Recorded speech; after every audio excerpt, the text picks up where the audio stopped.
Bien souvent, quand on veut dire qu'on n'a pas imprimé sur du papier, on va dire qu'on a dématérialisé l'information. Comment peut-on dématérialiser une information? Une information est par définition non matérielle.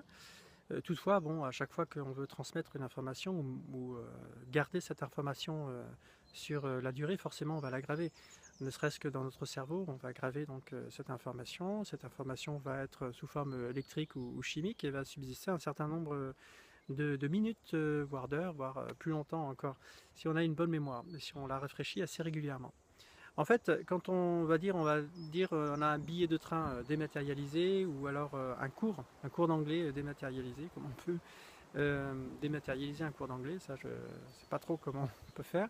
En fait, on veut dire que on n'a pas fait cette dernière étape qui est donc comment, qui est de graver sur du papier.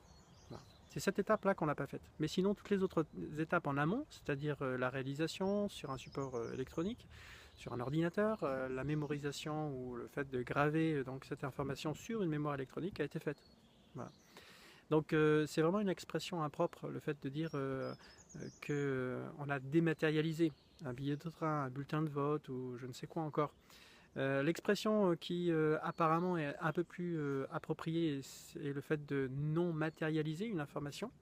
Or même celle-là est impropre parce qu'une information est forcément matérialisée ou gravée sur un support, en général sur un support électronique. Donc juste le fait d'éviter cette dernière étape, qui est l'impression sur du papier, est très intéressante parce que c'est une étape très énergivore.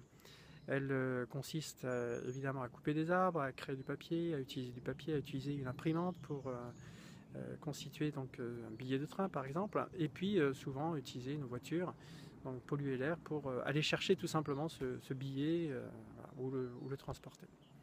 Donc on devrait dire un billet de train tout simplement, ou alors si on veut spécifier qu'il n'a pas été imprimé, on peut dire un billet de train qui n'est pas sur du papier, ou un billet de train électronique ou numérique éventuellement.